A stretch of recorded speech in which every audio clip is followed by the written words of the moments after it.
I'm Andrew. I'm 33 years old, and 10 years ago, my own brother framed me for a disgusting crime to cover up his own, forcing me to take a plea deal that ruined my life. Before I tell you about the text messages that finally brought the truth to light, do me a favor and let me know where you're watching from in the comments below.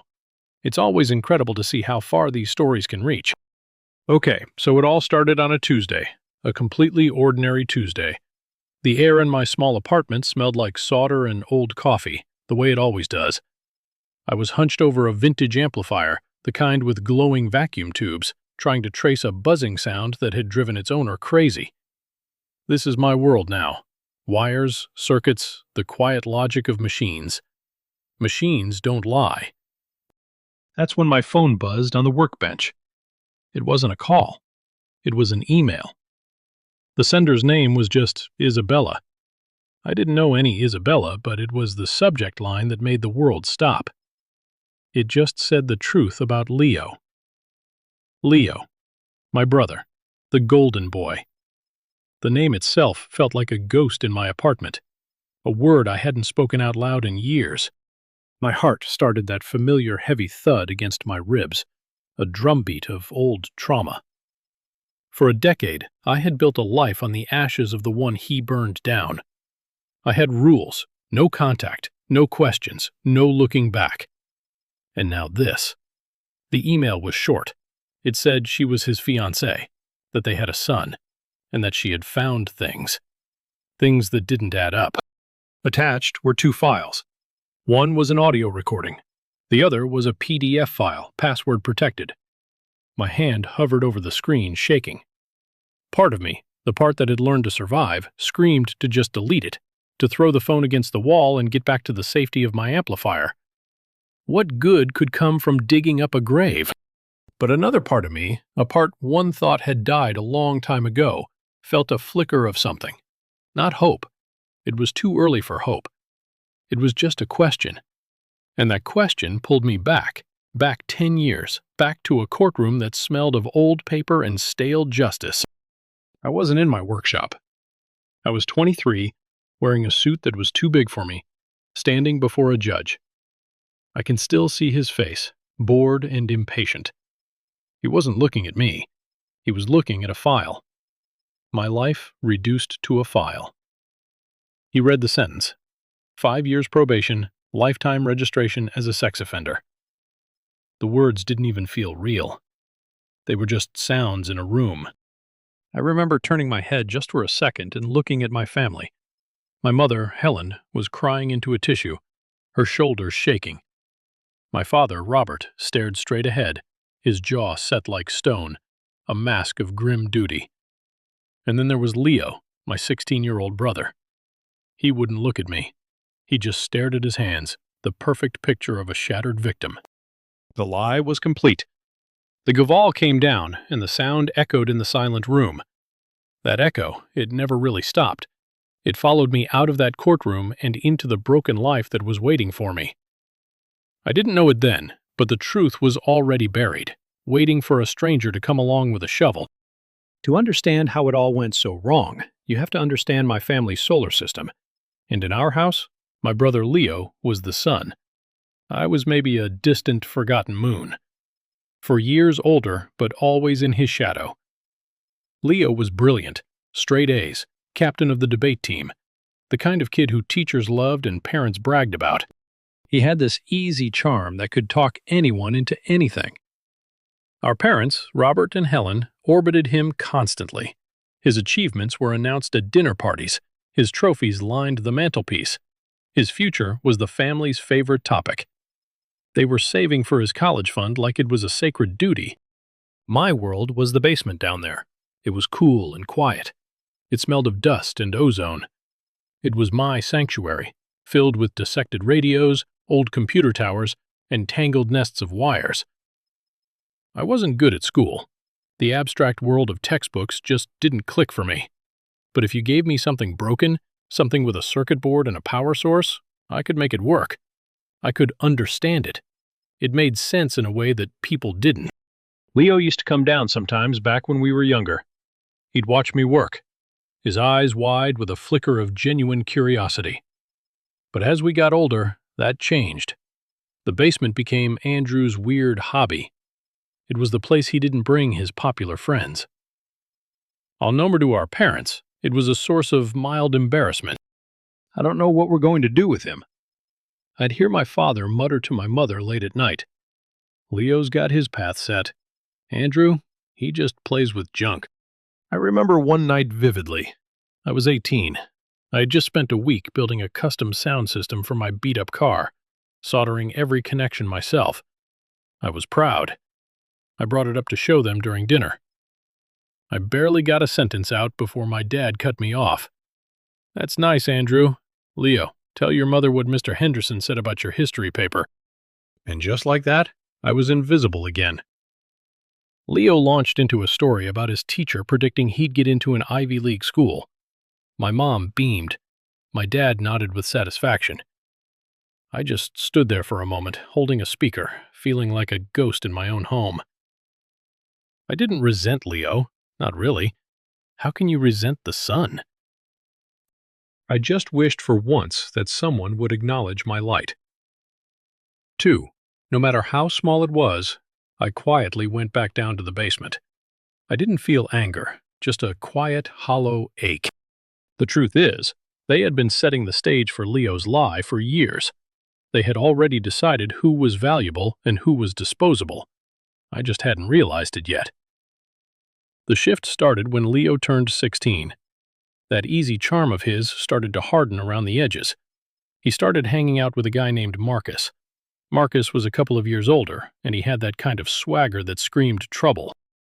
He drove a loud, rusty Camaro and always seemed to have a pack of cigarettes rolled into his t-shirt sleeve. He was the kind of guy my parents would have had a fit over, but Leo was smart. He never brought Marcus home. I started seeing things. Leo coming home late, smelling faintly of smoke. The scrape on the side of our family car that he claimed happened in the school parking lot. Small things, but they felt wrong. One afternoon, I was coming home from my part-time job at a local electronics shop. As I pulled onto our street, I saw them, Leo and Marcus, down the block, huddled by our neighbor, Mr. Henderson's pristine vintage Mustang. Marcus was holding something, a slim Jim, and Leo was looking around, nervous and excited at the same time. My stomach dropped. I pulled over and got out. "Leo, what the hell are you doing?" They both jumped. Marcus shot me a dirty look and muttered something to Leo. Leo's face, which had been pale with panic, immediately morphed into defiance. "Nothing," he snapped. "We're just looking at it."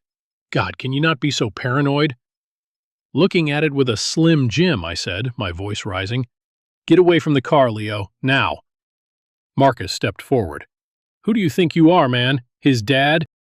"I'm his brother," I said, looking straight at Leo. "And he knows better than this."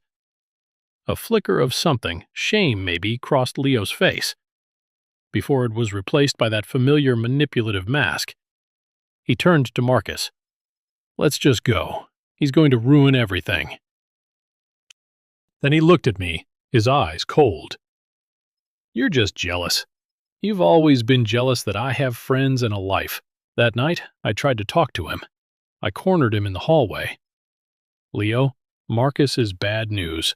You're going to get into real trouble." He just laughed, a bitter, ugly sound.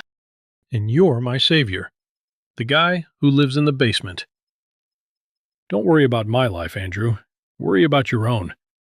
He pushed past me and slammed his bedroom door. Later that night, I overheard him talking to our mom in the kitchen. His voice was soft, laced with fake tears. "I don't know what's wrong with Andrew," he said. "He's just so angry all the time. He cornered me in the hall tonight. He was screaming at me about my friends. It scared me, Mom." I heard my mother's comforting voice. "Oh, honey, don't you worry. I'll talk to your father. Your brother is just going through a phase." I stood at the top of the stairs, my blood running cold. He wasn't just lying, he was planting seeds. He was painting me as unstable, as angry, as a threat. He was building his alibi, and I was too naive to see it. The foundation of the nightmare was being laid, brick by manipulative brick. The night it happened was quiet. I was down in the basement, headphones on, meticulously replacing the capacitors on an old turntable. It was probably around midnight when I heard a faint thud from outside, but I dismissed it as a garbage can tipping over.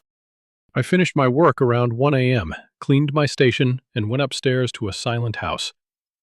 I peeked into Leo's room. He was in bed, seemingly fast asleep. Everything seemed normal. The next morning, the neighborhood was buzzing.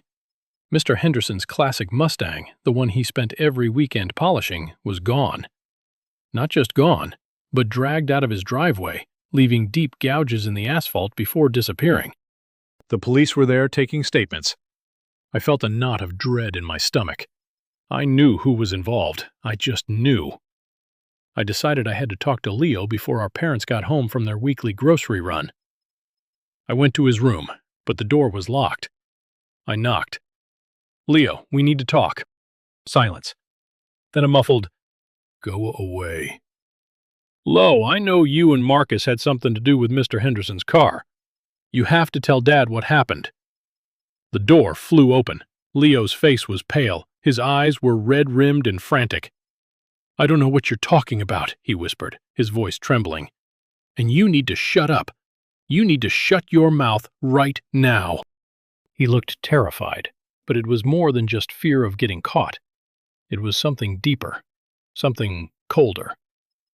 Before I could press him, we heard the crunch of tires in the driveway. Mom and Dad were home, but they weren't alone. Police car pulled in right behind them. My heart hammered against my ribs. This is it, I thought. They're here for Leo. But they didn't go for Leo. 2 police officers and a stern-looking woman in a blazer from Child Protective Services walked into our house. My parents looked confused and scared. The CPS woman, Miss Albright, had a file in her hand and an expression that offered no comfort. "Mr. and Mrs. Miller," she began, her voice devoid of emotion. "We're here to investigate a serious allegation made by your son, Leo." My dad, Robert, looked at Leo, who was now standing behind our mom, looking at the floor. "An allegation? What's going on?" M. Albright's eyes found me as I stood in the hallway, frozen. "Leo has disclosed a pattern of serious abuse."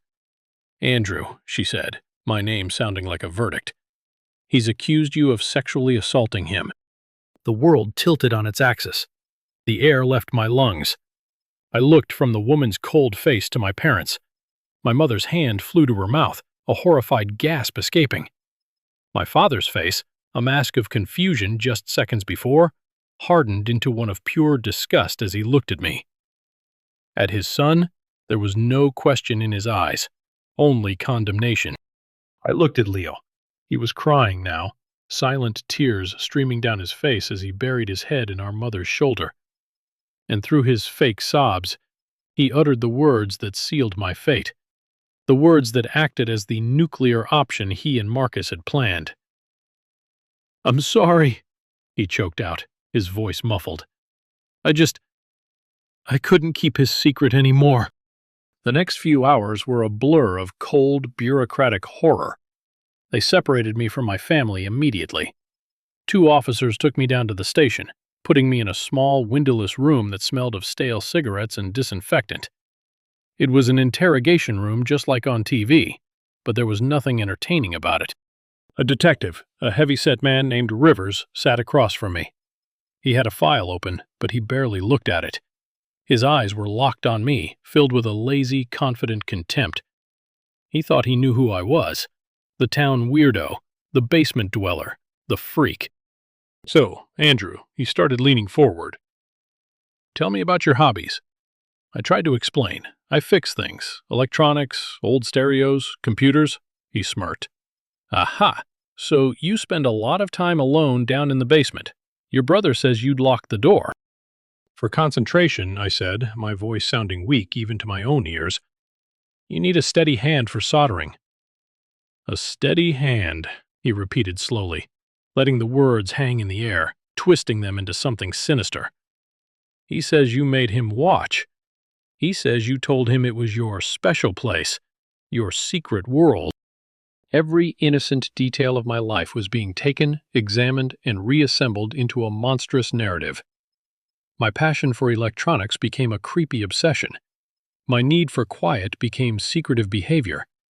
My introverted nature became a sign of a predator. They brought my parents in. My father wouldn't even look at me. He just spoke to the detective. He's always been different, quiet, kept to himself. We never knew what he was thinking. He wasn't defending me, he was confirming their story. He was contributing to the character assassination. My mother just cried. My poor Leo. She kept saying, "My poor baby." They finally allowed for a supervised meeting with Leo. We sat on opposite sides of a table with Ms. Albright from CPS sitting between us. Leo looked small and fragile. He had dark circles under his eyes as if he hadn't slept. He looked like the perfect victim. I just stared at him, my mind reeling. The car, Marcus, all of it, was gone. This was the only thing in the room now, this giant suffocating lie. "Leo," I said, my voice cracking, "why? Just tell me why." He flinched. He looked up, and for a single fleeting second our eyes met. In that moment, I saw it. I saw the terrified 16-year-old kid who had gotten in way over his head. I saw the flicker of guilt, of regret. But it was gone as quickly as it came, replaced by a cold, hard resolve. He had chosen his path. He had to see it through. He looked away, turning to Miss Albright. "I can't do this," he whispered, his voice trembling. "He's trying to manipulate me, just like he always does." And that was it. The performance was flawless. The trap was sprung. I wasn't just being accused of a crime. I was being erased. The person I was, the brother he knew, was being methodically replaced by a monster of his own creation. And everyone, absolutely everyone, was buying it. The system chews you up fast. I was assigned a public defender, a tired, overworked man named Mr. Davies, whose suit looked as exhausted as he did. We met in a small beige office that smelled like paper and defeat. He spent about 10 minutes glancing through my file, his expression never changing. "This is bad," he said. Not as a warning, but as a simple statement of fact, like commenting on the weather. He said, "She said cases are always a crapshoot, except in your case, it's he said, and one of the he is a 16-year-old honor student, and the other is his reclusive older brother. Who do you think a jury is going to believe?" "But it's a lie," I insisted, my voice desperate. "He's covering for something. I think he and his friend stole a car." Mr. Davies waved a dismissive hand. "A stolen car? The DA isn't talking about a stolen car. They're talking about 20 years in prison." "Andrew, 20 years. And after that, you're a registered sex offender for the rest of your life. You'll never get a decent job, never live in a decent neighborhood. Your life, as you know it, will be over." The words hit me like a physical blow. 20 years, I'd be 43 when I got out. My entire youth, my entire life, gone. "The prosecutor has offered a deal," he continued, his tone flat.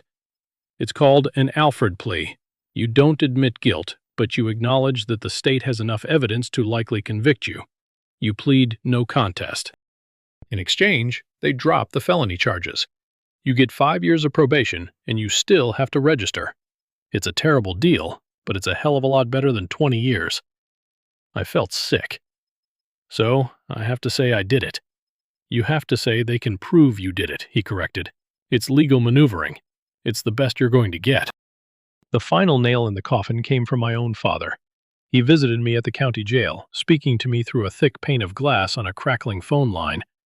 He looked older, grayer, but there was no sympathy in his eyes, only a cold, hard pragmatism. "I spoke to your lawyer," he said, his voice flat. "He told me about the deal." "Dad, you can't possibly believe him," I pleaded. "You know me." He looked away. "I know that your mother is a wreck. I know that your brother is going through something unimaginable. The thought of putting him on a witness stand, of making him relive this in front of a courtroom, it would destroy him. It would destroy this family." "What about me?" I asked, my voice barely a whisper. "What about destroying me?" He finally looked at me, his eyes like chips of ice. "Sometimes you have to make a sacrifice for the good of the family. A trial would be a circus, our name, our reputation. Everything we've worked for would be dragged through the mud. Think about Leo's future, his college fund, everything we've planned for him." He took a deep breath. "Take the deal, Andrew. Don't put your sister, don't put your brother through a trial. Just take the deal." And that was it. It wasn't about truth. It was about image. It was about convenience. It was about protecting the sun and letting the moon drift off into the darkness. He wasn't asking me. He was telling me. My own father was ordering me to lay down my life to protect a lie. And in that moment, I realized I was truly, utterly alone. The bargain was made. My soul for his silence. My future for his comfort. Probation is a prison without walls. The day I walked out of the courthouse, a free man in theory, was the day my real sentence began. The first rule of my probation was that I couldn't live at home. I was a registered offender, a danger to a minor. The minor being my brother, the one who had put me there. The irony was a bitter pill I had to swallow every single day. I packed a duffel bag with clothes and my most essential tools and left the house I grew up in. My mother cried. My father gave me a thin envelope with a few $100s and a stiff good luck. Leo was nowhere to be seen. The world shrinks fast when you have a record like mine. I tried to rent a room in a boarding house. The landlord was a sweet grandmotherly type until she ran my background check. Her smile vanished. "I'm sorry," she said, not meeting my eyes. "I have grandchildren who visit. I'm sure you understand." I understood perfectly. I was a monster now.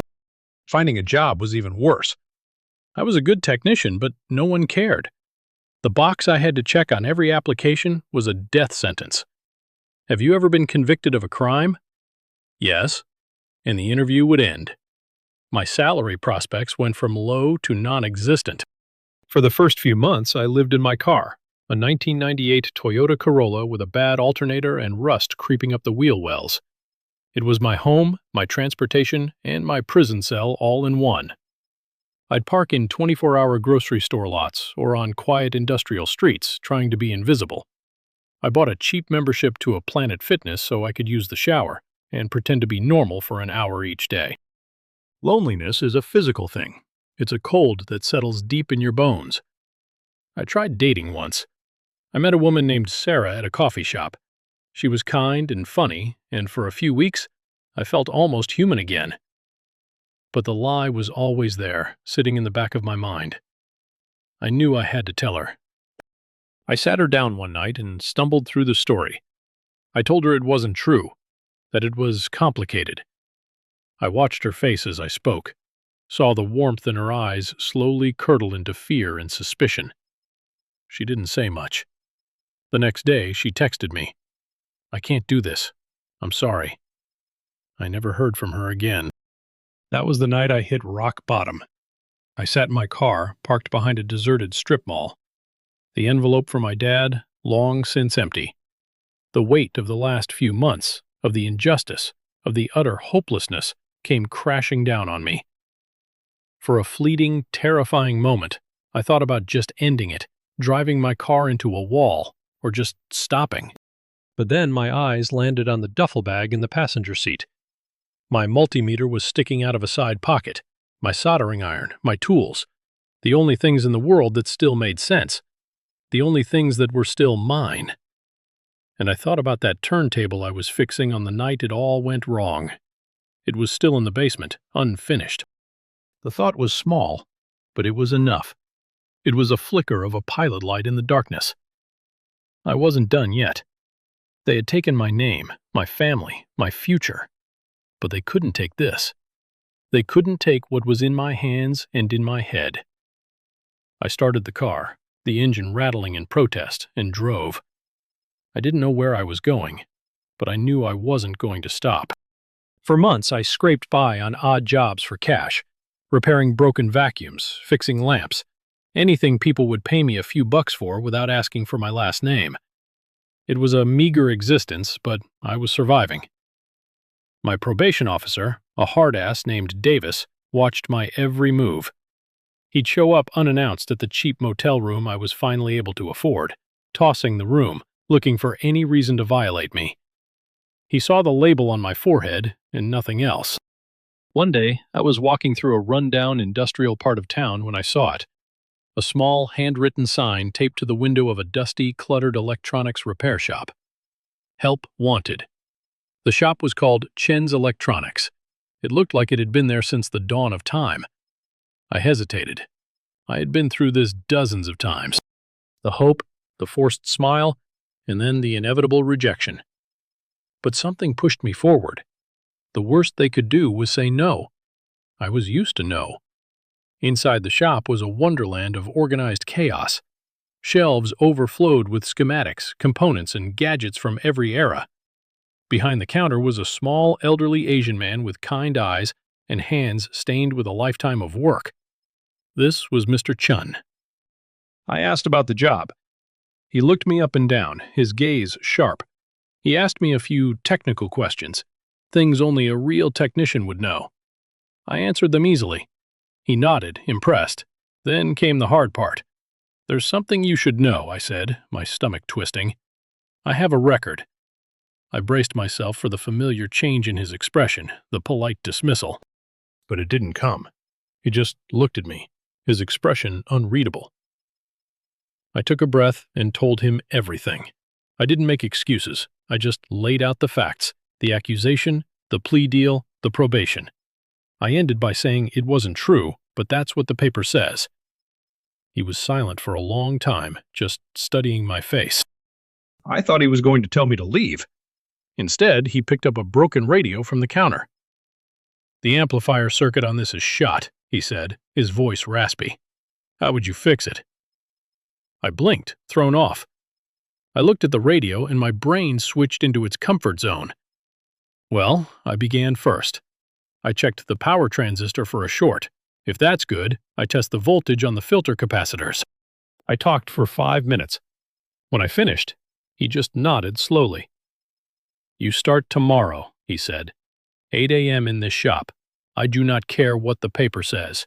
I care if your hands can fix what is broken. Your hands seem to know the truth." I stood there speechless. For the first time in years, someone had looked past the label. Someone had seen me. I felt a stinging in my eyes, and I had to look away so he wouldn't see. I just muttered, "Thank you." It was the most inadequate phrase I could imagine for the lifeline he had just thrown me. I didn't know it then, but that dusty little shop would become my home, and that quiet, wise man would become the father I never really had. 10 years is a long time. Long enough to build a new life, or at least a convincing imitation of one. My 5 years of probation had ended. My PO, Davis, had looked almost disappointed on our last meeting, as if he'd been hoping I would fail. But I hadn't. I never left Chen's Electronics. When Mr. Chun retired, he sold the shop to me for a price that was, frankly, a gift. I was now Andrew Miller, small business owner. I had my own apartment, a real one with a lease in my name. I had a routine. I had peace. But it was a fragile peace, built on a foundation of silence and solitude. The shadow of my past was always there. Permanent roommate. That's why the email from Isabella felt like a wrecking ball. After my hands stopped shaking, I went back to it. I opened the email again on my laptop, the bigger screen making it feel more real, more dangerous.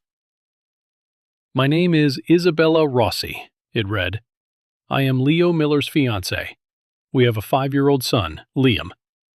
I'm writing to you because I believe a terrible injustice was done a long time ago." My breath hitched. She went on to explain. She'd known Leo for 6 years. He had told her about his past, about his troubled older brother. He had painted the same monstrous picture for her that he had for everyone else. And she had believed him. But then they had Liam, and as their son grew, she started to see things. She saw how easily Leo could lie, how he could twist situations to make himself the victim and little Liam the aggressor. He'd manipulate their son over small things, a broken toy, a spilled drink, with a skill that she found deeply unsettling. It was a pale echo of the story he told her about you. She wrote it made her skin crawl. The doubts started as a whisper and grew into a roar. She started digging quietly at first. She looked through old yearbooks, online records. She found out about Marcus, about his own history of juvenile offenses. She learned about Mr. Henderson's stolen car, an incident that was reported the very same day Leo made his accusation, a coincidence that was too big to ignore. That's when she decided to hire a private investigator, an ex-cop named Peterson. He had been digging for 2 months. He found something, Andrew. She wrote something concrete. I can't say more in an email, but I need to meet you. I know this is asking the impossible. I know we are strangers and I am connected to the person who hurt you more than anyone. But the truth matters. It has to. Below her signature was the password for the encrypted PDF file. My fingers trembled as I typed it in. The file opened. It was a preliminary report from the PI. Scanned documents, timelines, interviews, and at the very end, a short paragraph. Preliminary forensics on a recovered electronic device have yielded promising results. We have successfully retrieved a series of fragmented text messages from the relevant time period. Full restoration is pending. Text messages. My heart felt like it was going to beat out of my chest. I stared at the screen at the clinical detached language that held the key to my stolen life. 10 years of silence, and the past wasn't just echoing, it was screaming.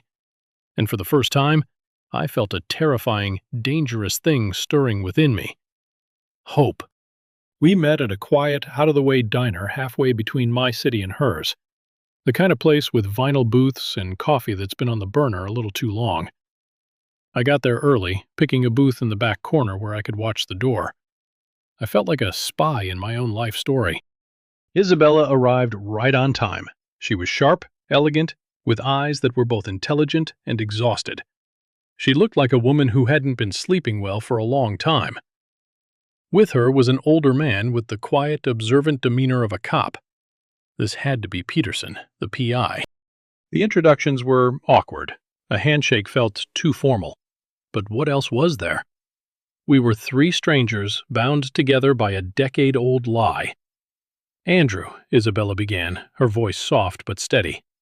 Thank you for coming. I can't imagine how difficult this is. I just nodded, unable to form words yet. Peterson got straight to the point. He slid a folder across the table. It was thicker than the one she had sent me. What your brother did, he said, his voice a low gravel, was planned. It wasn't some panicked lie a kid tells. It was a calculated conspiracy to obstruct justice for a different crime. He laid it all out. He had tracked down Marcus, Leo's old friend. Marcus was now a mechanic in another state, trying to keep his head down. At first, he denied everything, but Peterson was persistent. He showed Marcus proof that he was looking into the stolen car, that the statute of limitations hadn't run out on certain related offenses. He applied pressure, and Marcus, seeing his own comfortable life on the line, finally broke. It was Leo's idea, Peterson said, quoting Marcus. All of it. The story that Marcus told was uglier than I could have imagined. That night, they hadn't just planned to joyride in Mr. Henderson's Mustang. They were going to strip it for parts. But they were clumsy. They'd crashed it into a ditch at the edge of town while trying to get it to a hidden garage. Panicked, knowing the police would eventually trace it back to them, Leo had come up with what he called his nuclear option. He told Marcus that his weirdo brother would be the perfect scapegoat. Peterson continued. His eyes on me. He said, no one will ever believe him over me. He had been laying the groundwork for weeks, complaining to your parents about how you were angry and creepy. I felt a wave of nausea. It was even worse than I thought. It wasn't just a lie to get out of trouble. It was a character assassination, a premeditated destruction of a human being. Marcus was scared. Peterson said he didn't want to go along with it, but Leo convinced him it was the only way. Leo told him exactly what to say if the police questioned him. He said he saw me acting strangely around Leo, that he was worried for him. He corroborated the whole damn story. My hands were clenched into fists under the table, my knuckles white. I had spent 10 years thinking Leo was just a weak, scared kid. But he wasn't. He was a monster. A cold, calculating monster who had sacrificed his own brother without a second thought. "This is all good," I finally managed to say in my voice. "But it's still his word against mine and Marcus's. A jury might think Marcus is just trying to save his own skin." Peterson leaned back, a grim, satisfied look on his face. "That's what we thought too, which is why we kept digging." He tapped the folder. "We found the murder weapon, so to speak." Marcus had kept his old phone from back then, a brick of a thing thrown in a box of junk in his garage. He thought it was dead, but it wasn't. He opened the folder. Inside was a single printed page, a forensic report. "We pulled the data off the SIM card," he said, "and we found the text messages." My eyes scanned the page. It was a transcript of a text message exchange between Leo and Marcus, dated the day after Mr. Henderson's car was stolen, the day my life ended. Reading it felt like watching a slow-motion car crash. "Leo, he's at the station. They took him." Marcus, "Holy dude, did it work?" Leo, "Like a charm. Mom and Dad bought it completely. They look at him like he's a monster." Marcus, "Are you sure about this, man? This is serious." "Like, really serious, Leo. It's more serious if we get caught for the Mustang. This way, nobody even looks at us. You just stick to the story. You were worried about me. He was weird." "Got it, Marcus." Ick. What if he tells them about the car? "Leo, he can say whatever he wants. Who are they going to believe? Me, the straight-A student, or the creepy loser who lives in the basement? I told you this is the perfect plan. I even put a little scratch on my arm myself, said he grabbed me. For added effect, my vision blurred. He even put a little scratch on my arm himself. The detail was so small, so sociopathic. He hadn't just lied. He had directed his own twisted play with props and everything."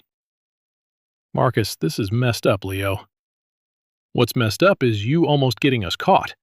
Just be cool. In a week, he'll take a deal and this will all be over. We're clear. Just remember you owe me." I looked up from the page, my heart pounding a sick, heavy rhythm. There it was, in black and white. Premeditated conspiracy. The blueprint for my destruction. It was cold, clinical, and absolutely evil. I wasn't a brother to him. I was just a problem to be solved. A piece to be sacrificed on his chessboard. Isabella was watching me, her eyes filled with a mixture of pity and horror. When I saw those, she whispered. I knew there was no doubt left. She told me what happened next. She had waited until their son Liam was asleep. She sat Leo down in their perfect living room, in their perfect house, built on a foundation of lies, and she confronted him. She didn't yell. She just calmly slid the transcript of the text messages across the coffee table. She described how the color drained from his face, how he had tried to deny it, to stammer out excuses about it being a joke, a misunderstanding. But the words were there, cold, hard, and undeniable. He tried to turn it on her, to manipulate her. He accused her of trying to ruin their family, of believing a PI over her own fiancé. But she held firm. She had seen the way he manipulated their son. Now she was seeing the source of that darkness in its purest form. Finally, cornered and exposed, he broke. He collapsed, sobbing. He confessed everything, the car, the crash, the plan. He admitted he had ruined my life to save his own. He begged her for forgiveness. He said he could fix it. He promised to make it right. But it was too late. The sun had finally been eclipsed. I called my lawyer the next morning, Isabella said, her voice trembling slightly. I started divorce proceedings, canceled the wedding, and started custody filings. He can't be around our son, not after this. She took a shaky breath. The truth is out, Andrew, at least between us now. We have to decide what to do with it. I looked down at the text messages one more time. After 10 years of darkness, someone had finally flipped on the light, and the cockroaches were scattering. The feeling wasn't joy. It wasn't satisfaction. It was a profound, earth-shattering validation. I wasn't crazy. I wasn't a monster. I was a victim. And now I had the proof. This was the moment that changed everything, when I finally got back the control over my own life. Thank you for staying with me this far. You're amazing. Please help me out by liking this video and commenting the number 1 down below, just so I know you've been on this journey with me. Not only does this help more people find this story, but it also lets me know that my experiences mean something to someone out there. Your support is the biggest motivation for me to continue sharing the rest of this journey. The legal system moves slowly, but with a confession and undeniable proof, even it has to move. Isabella's lawyer connected me with a pro bono innocence project. They took my case immediately. The wheels of justice, the same ones that had crushed me a decade ago, began to turn in the opposite direction. A judge reviewed the new evidence, the text messages, Marcus's sworn affidavit, Leo's videotaped confession, which his own lawyer had advised him to make as part of a deal to avoid further prosecution. The original case was a house of cards, and someone had just kicked out the bottom one. My conviction was vacated, expuned. The word sounded foreign, clinical. It meant that legally it never happened. My name was removed from the sex offender registry. After 10 years, I was no longer a monster in the eyes of the law. I walked out of the courthouse, and for the first time in my adult life, I wasn't looking over my shoulder. I wasn't afraid of a background check. I was just me. The fallout for Leo was swift and brutal. The university, where he was a popular literature professor, placed him on immediate leave, citing the morals clause in his contract. It was a quiet firing, but it was a firing nonetheless. A promising promotion he'd been up for vanished overnight. Isabella, true to her word, filed for full custody of their son Liam, and with the evidence she had, Leo had no ground to stand on. The perfect life he had built was crumbling around him. The news spread through their small suburban town like wildfire. The story was too juicy, too dark to ignore. The golden boy was a fraud. The perfect family was a sham. About a week after the exoneration, my phone rang. The caller ID said, "Mom, I hadn't seen that name on my screen in 10 years. I stared at it, my thumb hovering over the decline button. A decade of anger and resentment warred with a flicker of morbid curiosity. I answered. "Andrew." Her voice was hesitant, choked with tears. "Oh, Andrew, it's me," I said. "Nothing. We heard what happened," she stammered. "Your father and I, we are so sorry. We had no idea. We made a terrible mistake." "Yes, you did," I said, my voice flat and cold. There was none of the rage I thought I would feel, just a vast, empty space where a son's love used to be. Could we see you?" she pleaded. "Please, we need to talk. We need to see you." I should have said no. I should have hung up and blocked her number and never looked back. But a part of me needed one last scene, one final conversation. I needed to look them in the eyes, not as their broken, discarded son, but as the man who had survived them. "Fine," I said. "The steakhouse on the interstate, Saturday, 7 o'clock. I named the most public, neutral place I could think of. Then I hung up before she could reply. The steakhouse was loud and crowded, exactly as I'd hoped. It was a fortress of normally. My parents were already there, tucked into a booth in the corner. They looked old, not just 10 years older, but worn down, brittle. The scandal had clearly taken its toll. My mother started crying the moment I sat down. My father just stared at me, his face a jumble of emotions I couldn't decipher. Guilt, shame, maybe even fear. We ordered in near silence. The small talk was excruciating. The weather, the traffic, anything to avoid the 10-ton elephant sitting in the booth with us. Finally, after the waiter left, my father cleared his throat. He pushed an envelope across the table. It was thick. "Andrew," he said, his voice heavy. It's not enough. We know that, but it's a start. It's $50,000 to help you get back on your feet, to try and make things right. I didn't touch the envelope. I just looked at it. $50,000. Was that the price of my life? The going rate for a decade of pain and humiliation? I slowly pulled out my phone. I had saved screenshots of the text messages.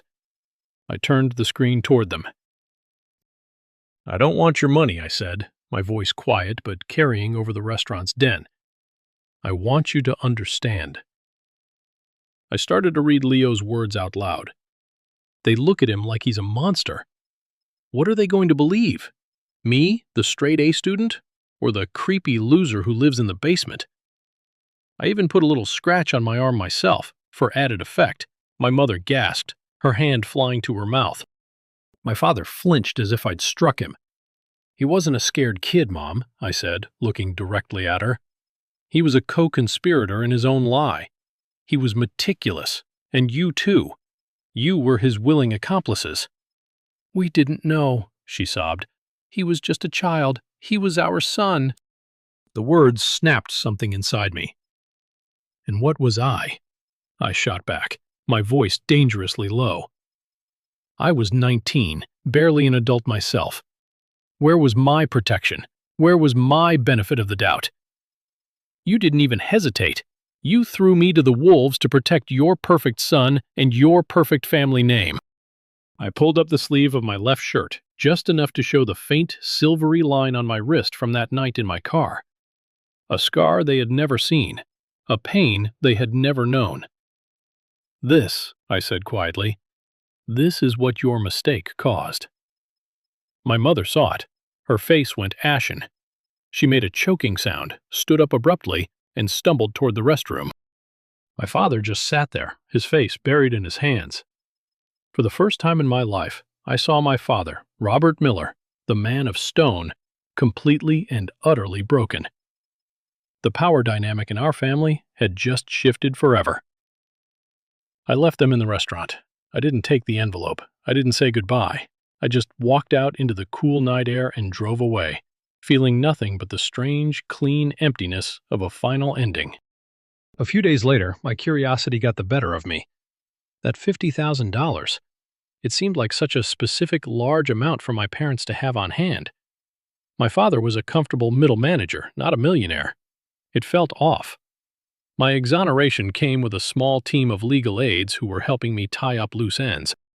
I called one of them, a young, sharp paralegal named Maria.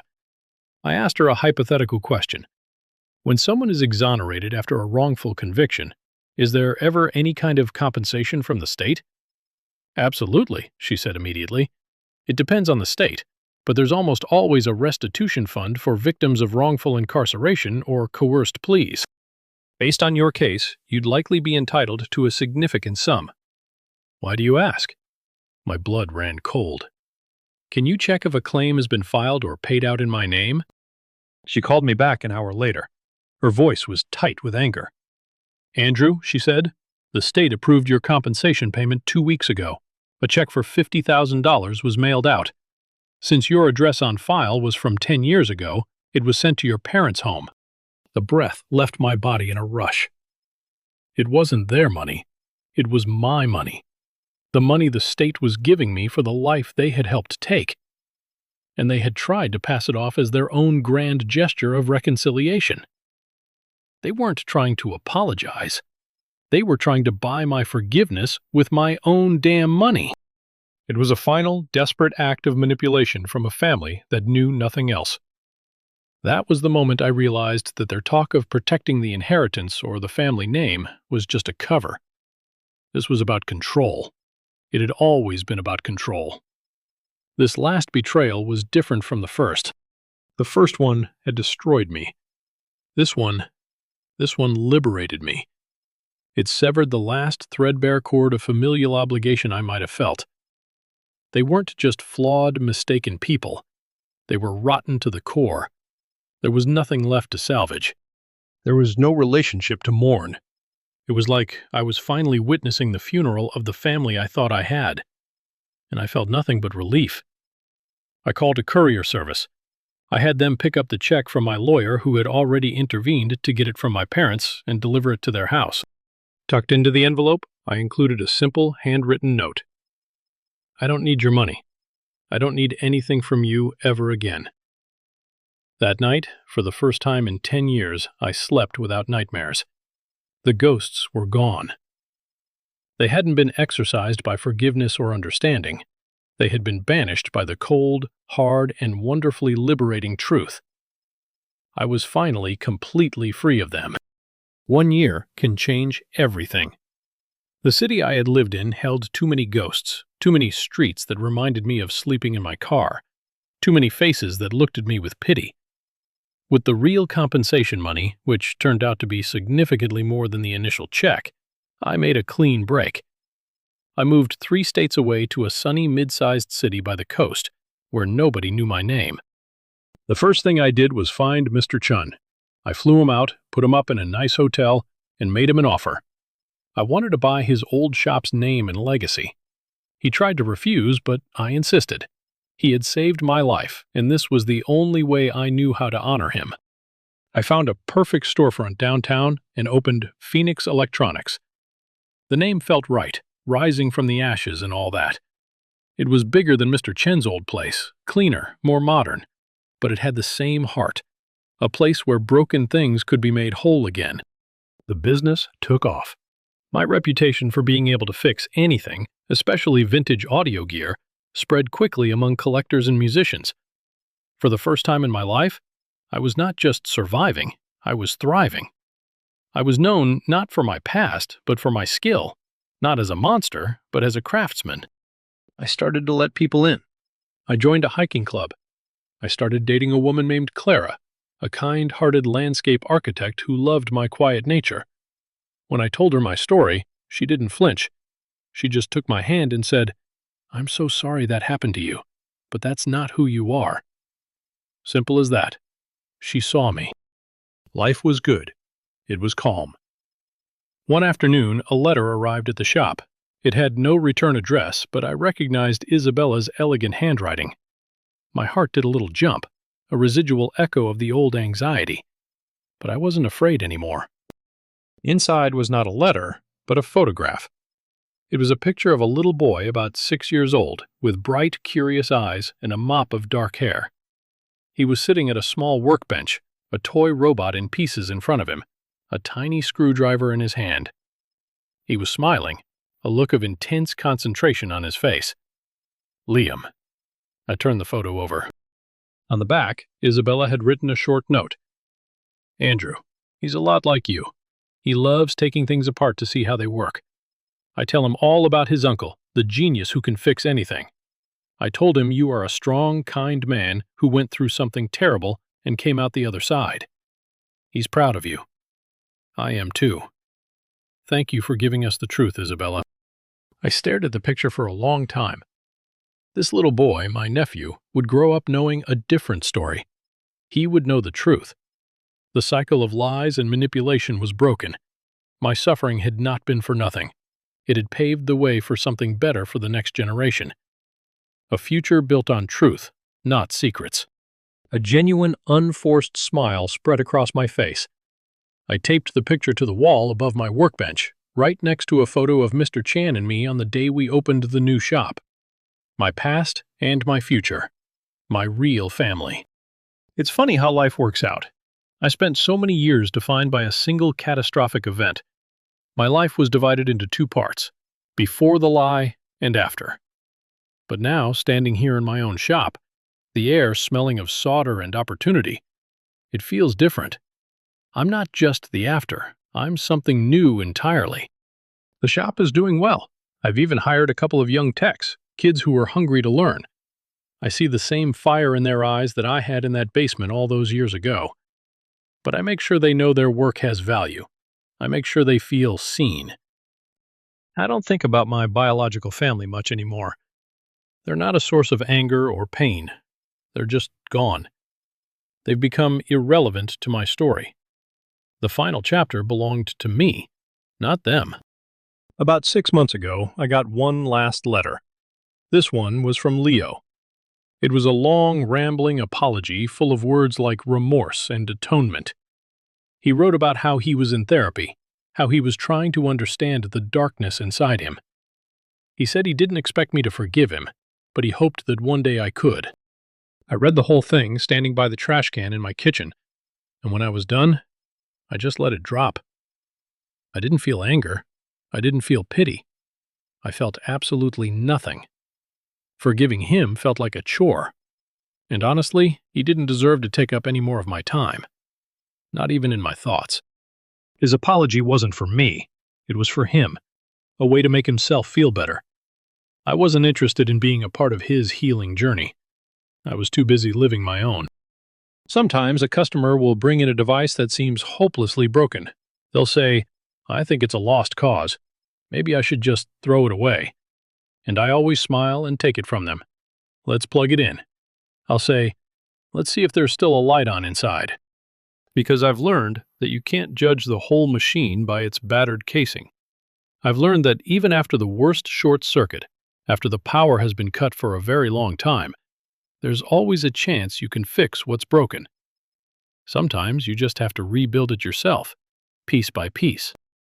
Thank you so much for listening to my story. I know it was a long one, but it means the world to me that you stuck around to the end.